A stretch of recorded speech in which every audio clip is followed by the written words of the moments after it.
very much. I am going now to report on my ongoing project in the study of how and why Arabic developed in the way it did. And my general theme of study and global interest would be the ecological influence in the development of Arabic. When I write history of Arabic, I am not a historical linguist who uses the historical comparative method. We can have our religious differences on that, but I am a scholar who is interested in the internal linguistic and external ecological factors in such a development. And the research line that I started in this respect also happened because of the two grants that Walter just mentioned. I started building that research project in 2013-14 when I was awarded these two very helpful grants. Now, the Arabic language, a lot of us know, those who are not well versed in Arabic, those who have read about Arabic, know that the Arabic language is one of the Semitic languages. It exhibits among the Semitic languages, it exhibits very archaic phonological features, and it exhibits quite archaic morphological aspects. But overall, it's a very solid Semitic language. But we also know, as non-Arabs, that the Arabic language, alongside German and Greek and very few other languages, are a diglossic, or in some other respects, a multiglossic language. However, the development of some aspects of Arabic are noteworthy in their own right, because they can tell us a lot about how and why Arabic came to be the way it is right now. And that's what I collectively call ecology. This is not working? Is it? No?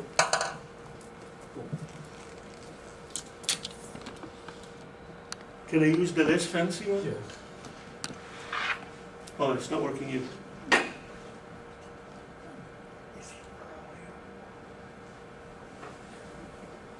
Huh.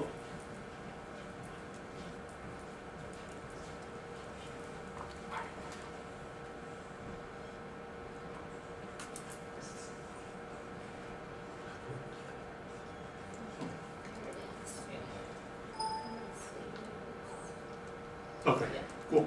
Thanks. Thank you very much. Okay. Oh, now it works. So today I will be talking about the definition of word ecology, and I will also take the liberty, since I am going to be doing the talking, to define language for my purpose. Then I will define the functions, and then I will take case marking in Arabic as my case study.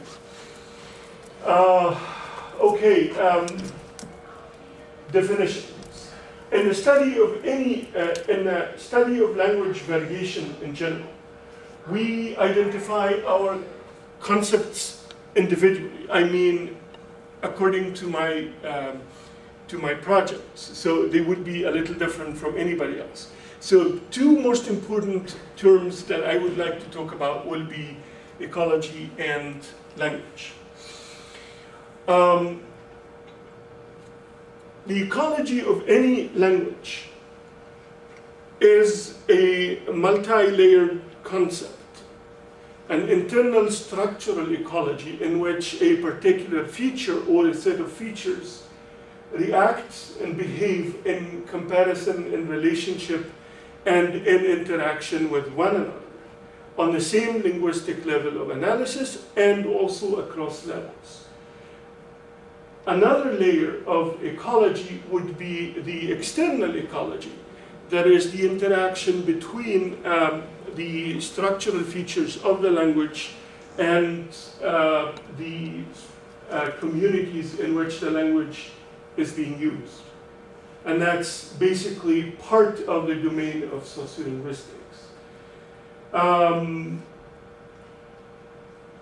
There is a third layer of language ecology that is especially helpful in the field of the development of Arabic, and it is interactional ecology, the way in which a linguistic variety is used to fulfill and satisfy non-linguistic functions, communicative functions. Accordingly, language itself is not seen in this concept, in this frame of mind, as a set of different layers. So I do not look at languages as layers of phonology, morphology, syntax, semantics, and lexicon. We look at languages as fluid features that are defined by, one, the socio-demographic context in which the feature is used, and two, by its communicative function.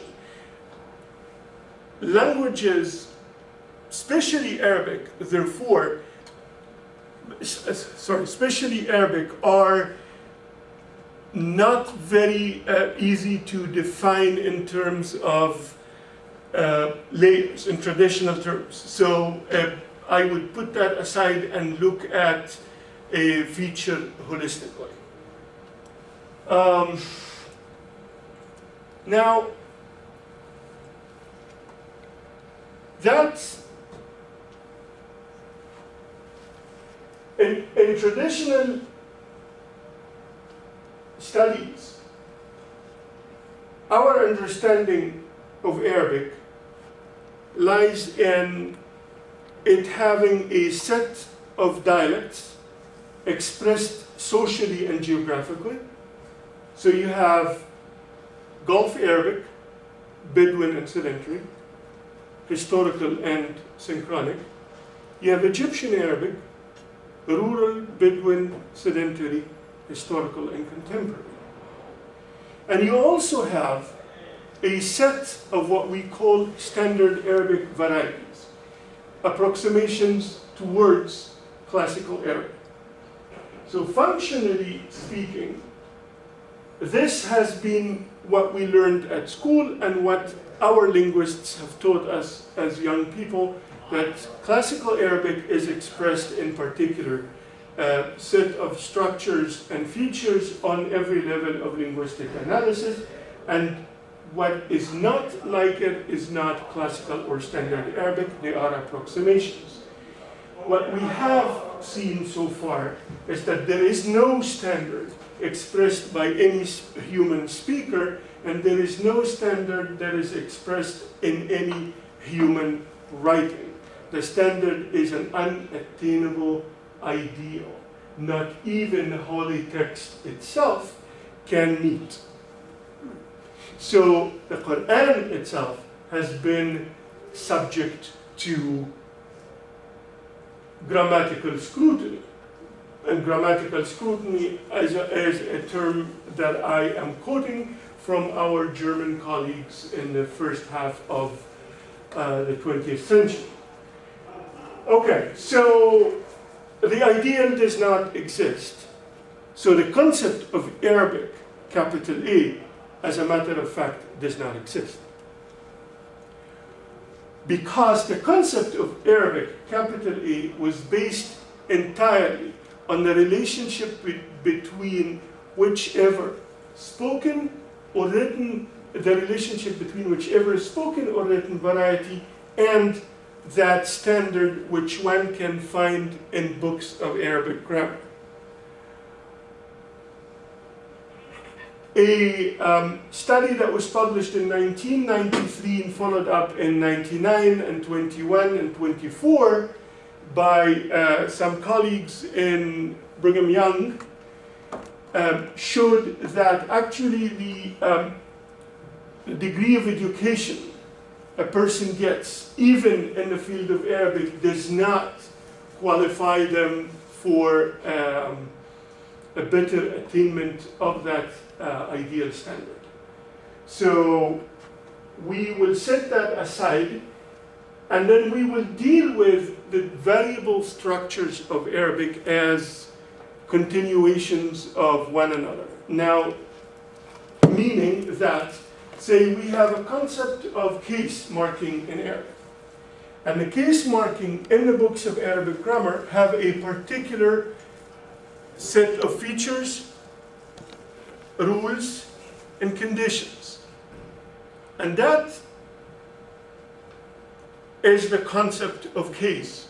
There are so many different realizations for case on the individual, social, and geographical levels. All these are dealt with as shades of the concept of case. Now, when we look at the Arabic language in our modern times, we will see that it has a very interesting relationship to case. We are taught at school that the Arabic language has case, has a nominative case, an accusative case, and a subjunctive case. A genitive case. Nominative, accusative, and genitive cases. In writing, in print, we do not see case marking on Arabic nouns, except on the accusative case. We see only the case marking on an accusative masculine indefinite noun because it is expressed graphically in writing.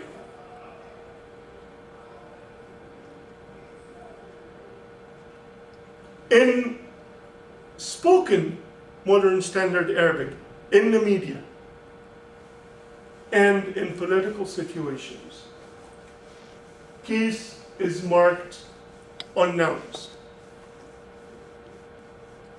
And I will talk about this in detail a little bit later. But case is marked on nouns, nominative, genitive, and accusative. Statistically, the only case that is less marked in spoken modern standard Arabic would be the accusative masculine singular, which is the only case that is expressed in writing. In modern dialects of Arabic, all modern dialects of Arabic, sedentary and Bedouin, rural and non-rural, there is no expression of case. Case is not even marked residually, which tempted one of our colleagues, Jonathan Owens from Bayreuth in Germany, to publish a series of articles making the claim that the case in the Arabic language has developed from two different Proto-Arabic varieties, one with case and one without case. This has been published in 1998, 99, and 2006, 2009. In 2013, Hasbach published an article and a book on case in the Semitic languages where she refuted that. And she, I think, sided with the majority of the colleagues in the field that modern dialects of Arabic come from ancestors that did have case. Okay, so if case appears in speaking, but not in writing, and it only appears in writing when it is expressed graphically, bearing in mind that Arabic does not represent short vowels in writing, and cases are short vowels. with the dialects not expressing case even residually, then how did case develop in Arabic? We know beyond doubt that all the pre-Islamic dialects of Arabic, when the Quran first appeared,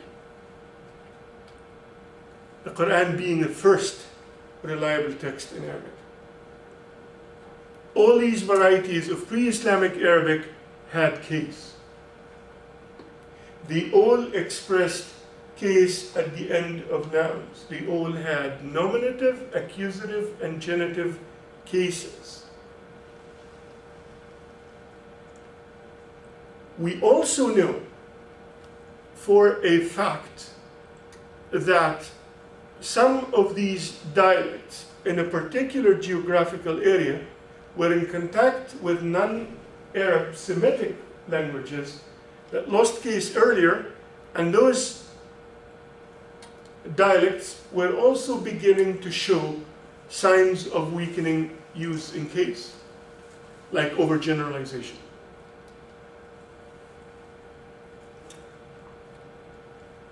But the emergence of the Quran as a ruling text, we assume, halted the development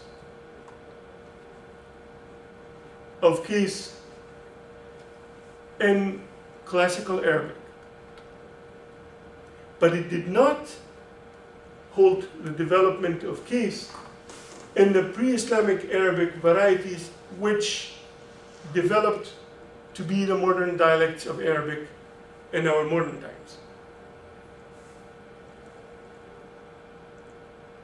So the language of the Quran, which was extended to be classical Arabic and then modern standard Arabic, developed and retained case. But the dialects which started to show weakening in the case system before the emergence of Islam lost case as expected. Several articles in the last 3 or 4 years have been published to give us now a clearer picture of how and why Arabic started to lose case before the emergence of Islam. I mean the dialect in that. Now, bear in mind that the language of the Quran was not a spoken variety. It was nobody's native tongue. It retained the case system. But let's look at the case system in the language of the Quran, which developed to be classical Arabic, and then modern standard Arabic. That case system was functionally null and void, even with the emergence of the Quran as a ruling text.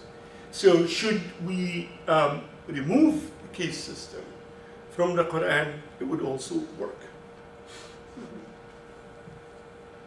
It is not like modern German, where you remove, if you remove case, if you can remove case, sometimes you can, but if you can remove case, it would be very difficult to understand. But in Arabic, of the Quran, if you remove case, you would still be able to understand. Now, a series of articles about the functional load of the case system in the language of the Quran were published in the 70s.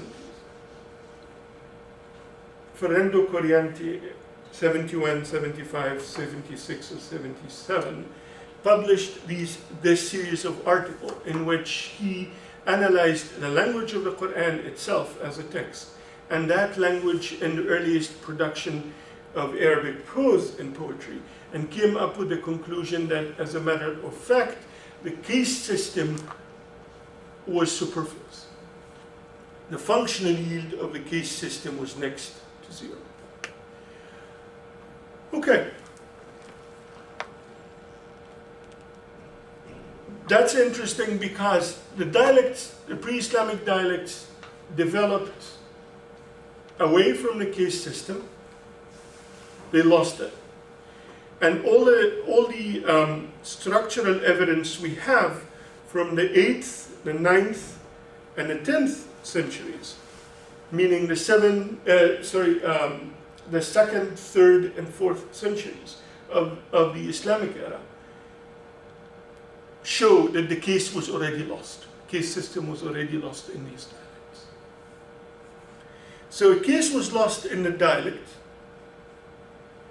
and in the language of the Quran, the functional yield of that case was next to none.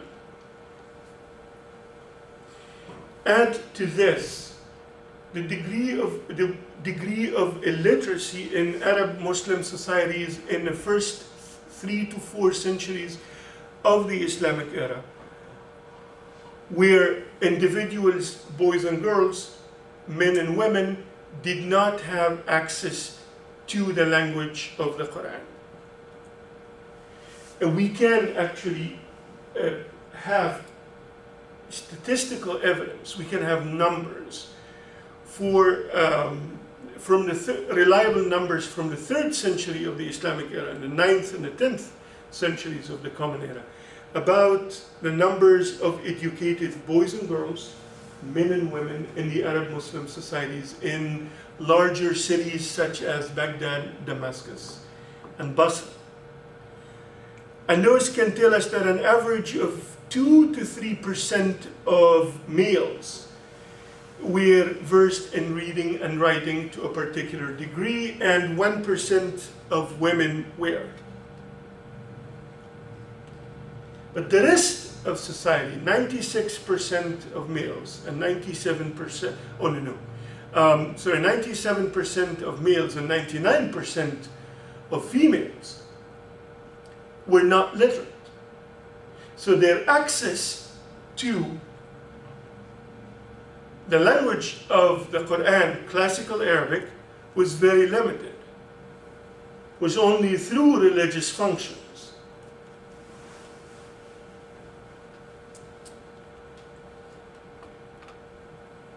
One more factor that should help classical Arabic to drop the case system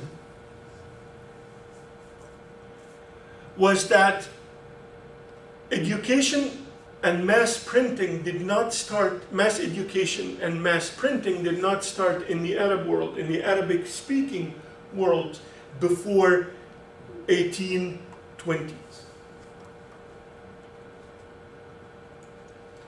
So the period between the 7th century of the Common Era, the revelation of the Quran, and 1820 is 11 centuries in which there was no public education and there was no mass dissemination of classical Arabic. So all these ecological factors, neighborhood with non-case realizing dialects, functional yield, and illiteracy degrees, should have helped the case system to be obsolete in classical Arabic.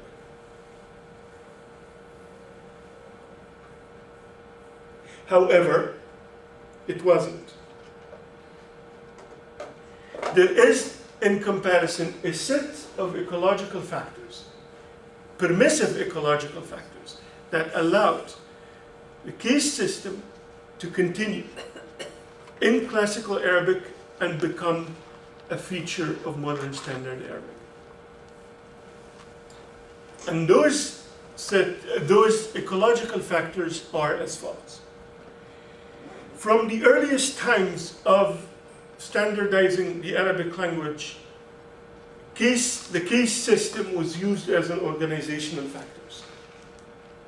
Structures in Arabic were organized and described based on the case system, meaning the case that the word receives. So all the words and the structures that receive a nominative case were described together. And the words and structures that receive an accusative case were then described together. then the genitive case. So it was an organizational factors. From the first published manuscript in Arabic grammar, which is the end of the 2nd century of the Islamic era, the 892 from the Common Era onwards, the case system was the most important organizational factor. Traditional Arabic grammars start with a very clear and elaborate description of cases, and nouns that receive the cases, and then elaboration on nouns that receive the different cases, and then exceptions to those cases. So a noun that usually receives an accusative case, but for a morphological or phonological reason does not receive the case, because, for example, it ends in a long vowel, is then described, analyzed, and apologized for afterwards. So in these traditional books of grammar, you have nominative nouns, accusative nouns, genitive nouns, and then exceptions to the nominative, exceptions to the accusative, and exceptions to the genitive. Traditional books of grammar continued this from the first one up to our modern times. In the 5th century of the Islamic era, Arabs started to produce language textbooks for the education of children, because they were commissioned by waqfs, by endowments.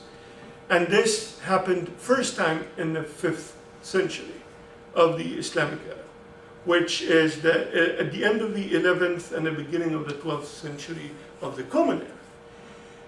These books, which were used in traditional Islamic schools, were also organized on the same factor.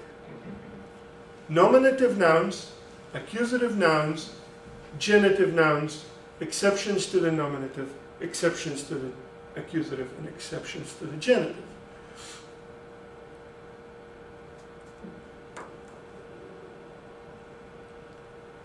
Case has therefore become an icon,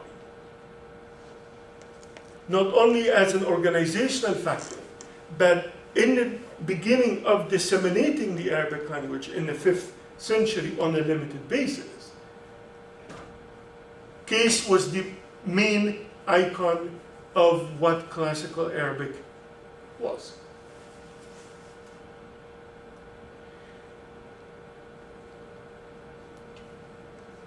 When the printing press came in the 1820s, after the French conquest of Egypt, came on a large scale,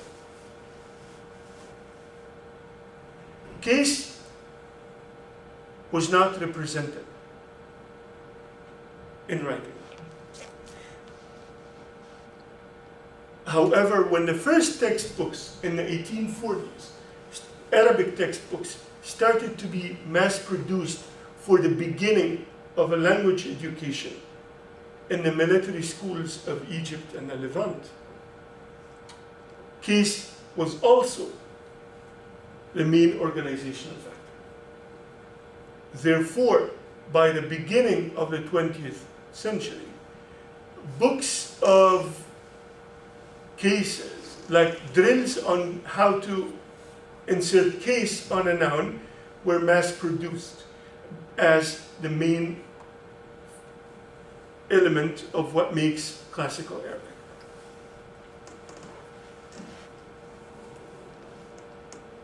So one would assume that the most important three permissive factors for the retention of the otherwise useless case system in Arabic is the existence of the Quran itself and the iconicity of case, and finally the mass production in the educational system. But case is not functional communicatively in Arabic. It does not convey a communicative function. Now, okay, if we have retained the case anyways, so why don't we use the case in writing as well as in speaking? So why do we use it only in speaking and not in writing? Now we are starting, I'm now like applying for different kinds of grants so I can take a sabbatical and probably a semester off to work on a huge pool of data to support an assumption that I'm working on. That as a matter of fact, when Arabic developed a spoken function for its classical, when classical Arabic developed a spoken function in the second half of the 20th century with the dissemination of first radios, then television, and now like the satellite TV, the case system has started to acquire a totally different function. It is not a syntactic function anymore. The case system started to acquire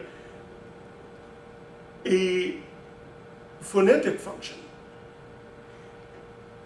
A preliminary study that we're working on right now shows that the case system is used in spoken but not in written Arabic. In spoken, the case system is used regardless of its correctness. It does not matter if the person uses the case correctly or incorrectly. It does not influence the meaning, the communicative task, and it does not seem to be any social, it does not seem to have any social bearing. Because we've seen incorrect usage, and I'm using a traditional word, incorrect usage of the case system in like casual modern standard Arabic speaking, very formal parliamentary speaking, even in an inauguration speech of an Arab president. 2 Arab presidents, of Yemen and of Egypt. Okay, but it also seems that the case system, when used in spoken modern standard Arabic, it is used to separate between 2 syllables, one ending in a consonant and the following starting with a consonant. In nouns, they do not have that syllabic structure. Cases are less used.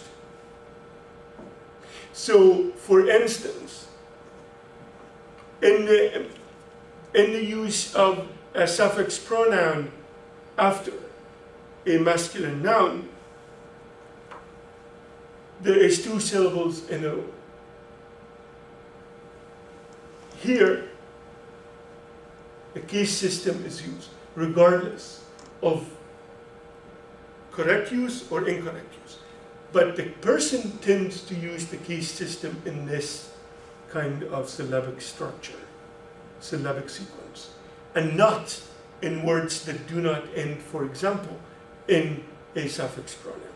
So nouns that do not end in a suffix pronoun are more likely to be not marked with case than nouns ending in a suffix pronoun. So the case system, and this is a very rudimentary observation as of yet, the case system in Arabic has lost function a long time ago, was dropped in the dialects, but it was retained for non-structural reasons in classical and modern standard Arabic, but now it starts to acquire a different non-syntactic function. The data will say if the observation is correct or not. We have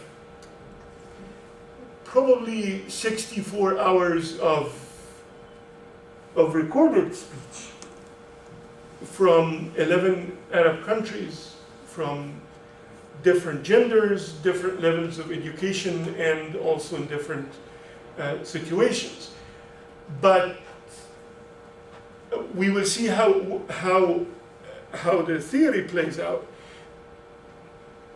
But if it does, then the evolution of a new function for the case system in Arabic is a product of those non-linguistic ecological factors, being an icon from a very powerful text, the Quran, and as an organizational, disseminated organizational factor, and the emergence of spoken Arabic for the first time in the second half of the 20th century.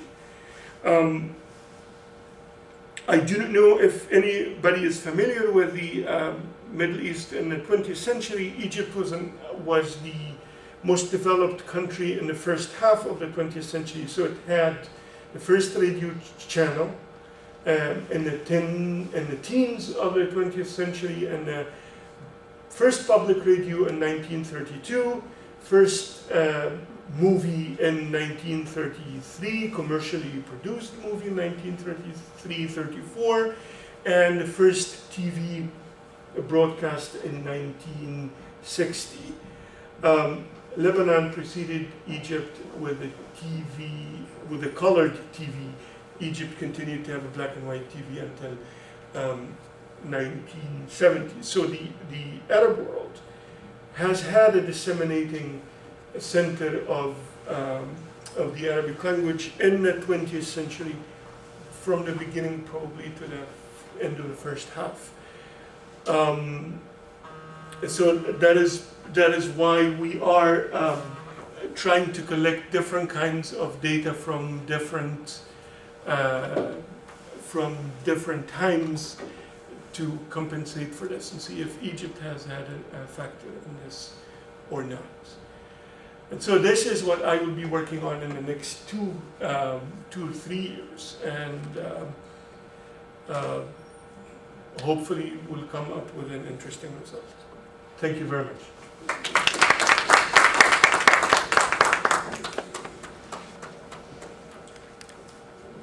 I don't know, as you, did I see some, oh, your hand first. It kind of, you threw away a line near the beginning that intrigued me. You said that the language of the Quran was not the language of any native speaker. Yes. So how was it written? It wasn't. I mean, how was it composed? The Quran? Yes.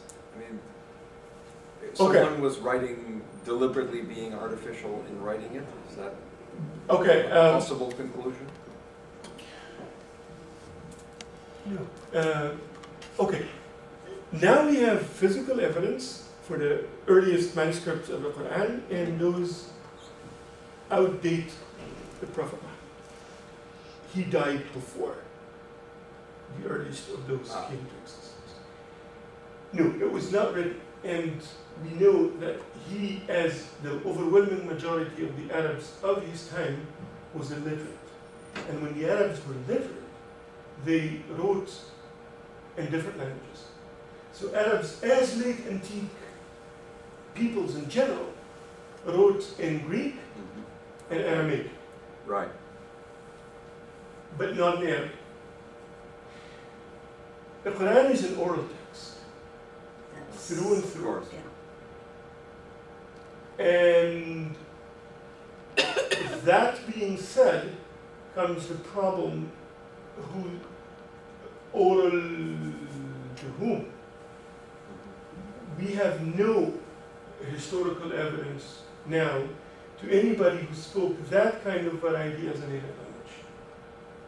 There is a flying theory that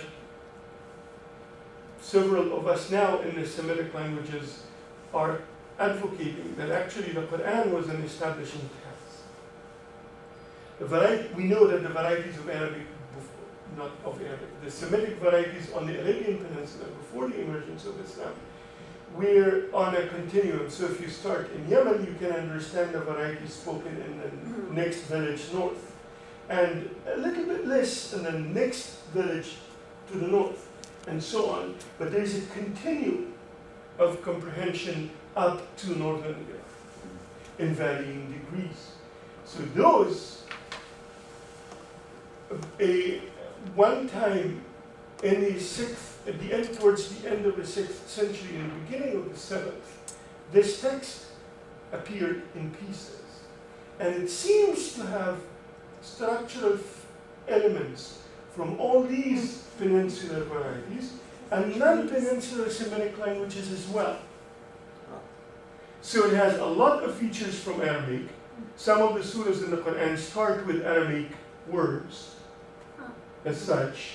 It has a lot of common phonological features only common with Akkadiya, the oldest known Semitic language.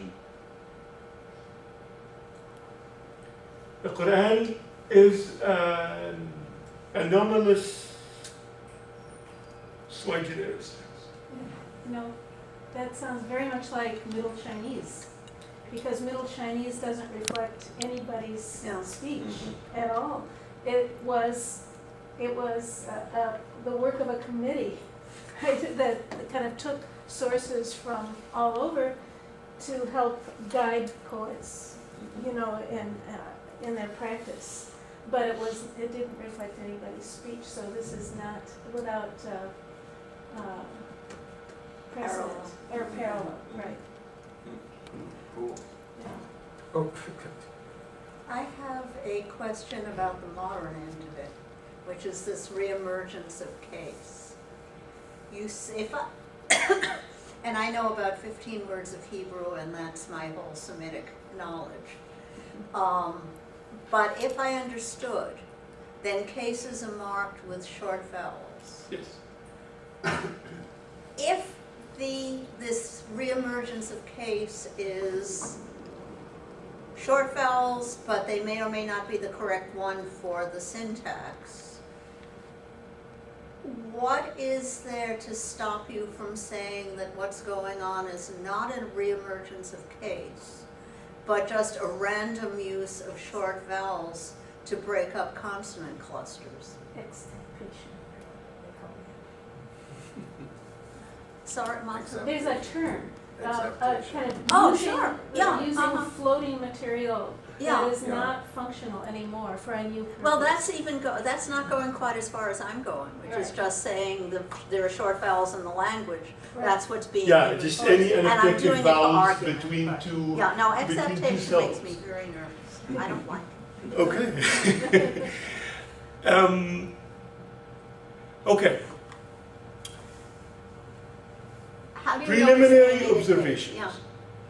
Preliminary observations. Words.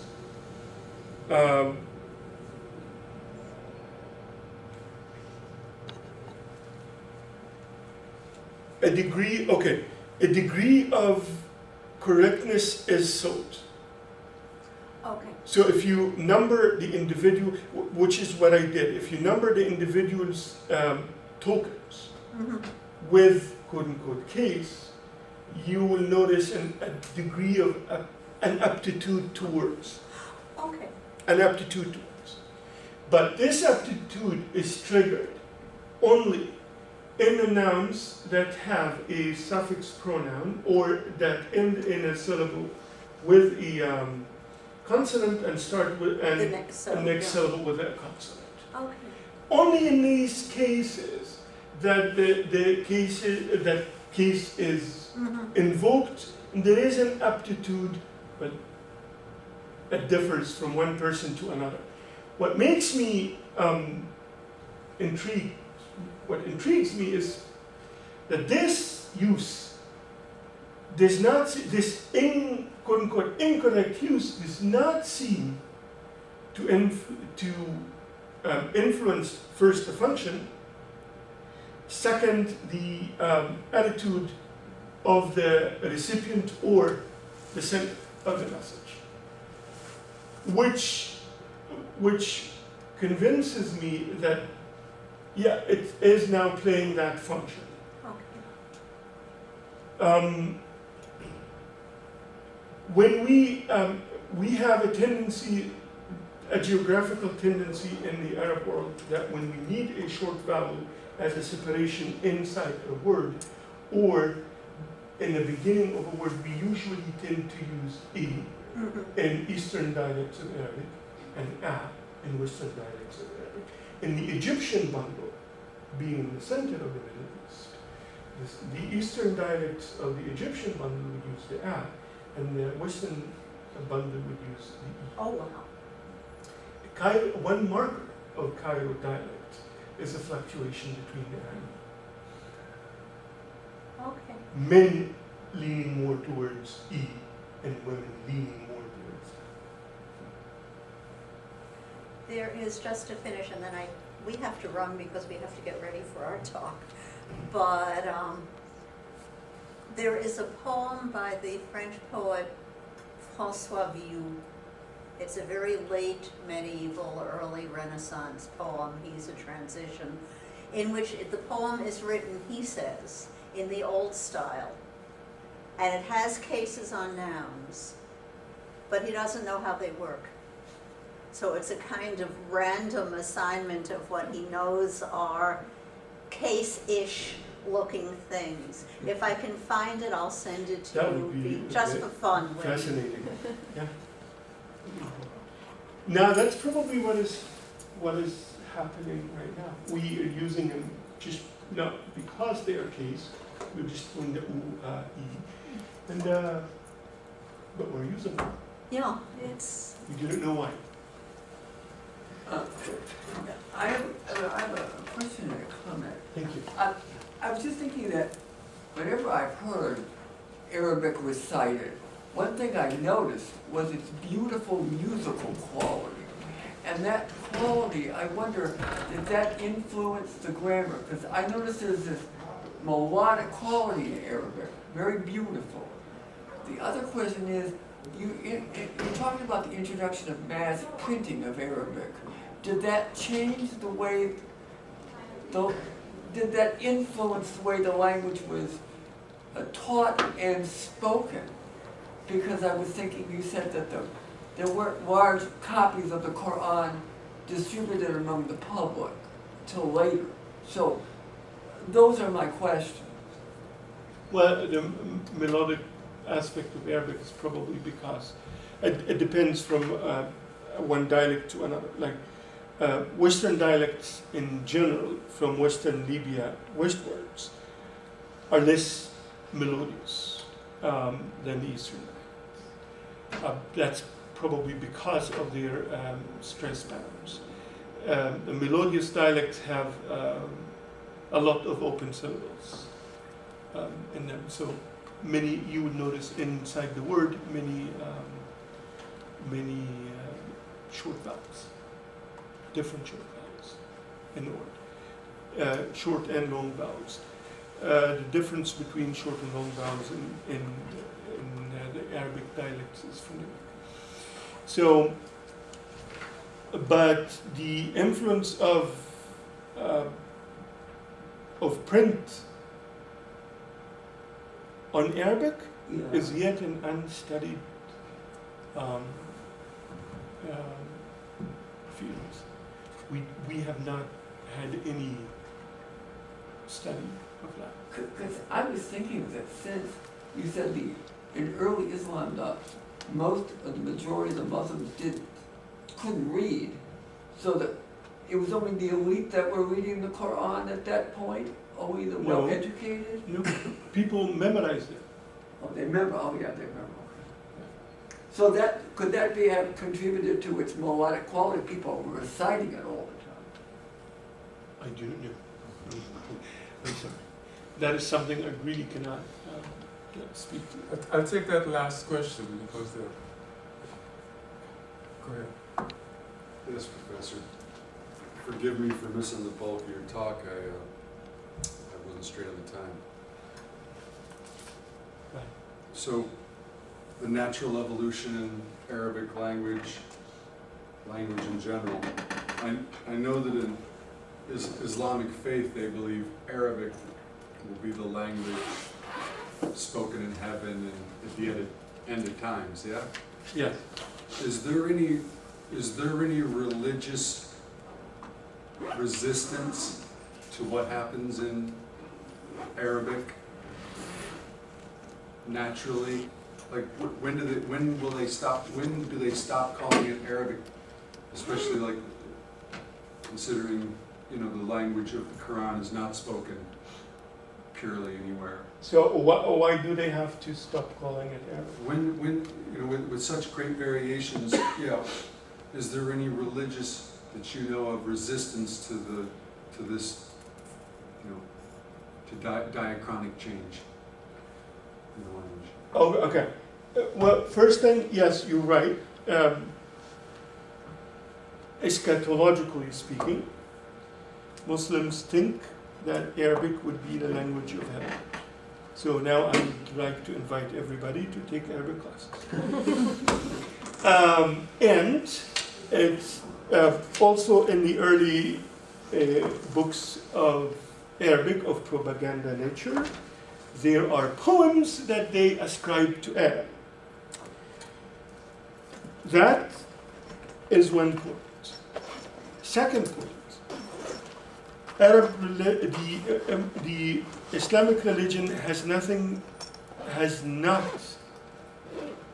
indicated any formal resistance or encouragement or even interaction with the development of the Arabic language.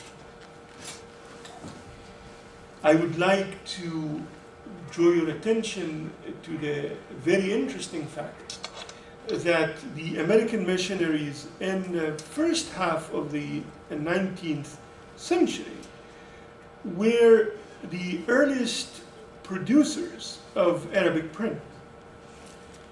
The American missionaries in the 1820s and 30s were the producers of the overwhelming majority of traditional classical Arabic dictionaries.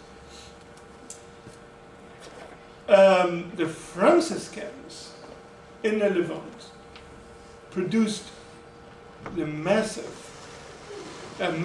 amount of Arabic literary manuscripts and transformed them from a manuscript form into an early print form.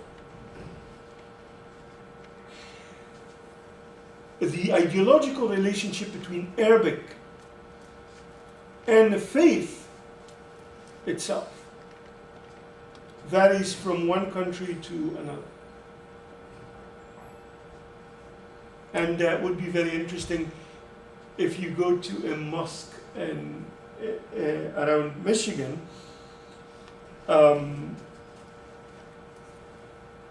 The sermons are in English, even in the mosques frequented by majority of Arabs. When there is a group of Arabs from different dialects, the choice of English for the language of the sermon is natural. The imam in the mosque around where I live in Rochester Hills is an Egyptian, and the majority of the Muslims who frequent the mosque are from South Asia.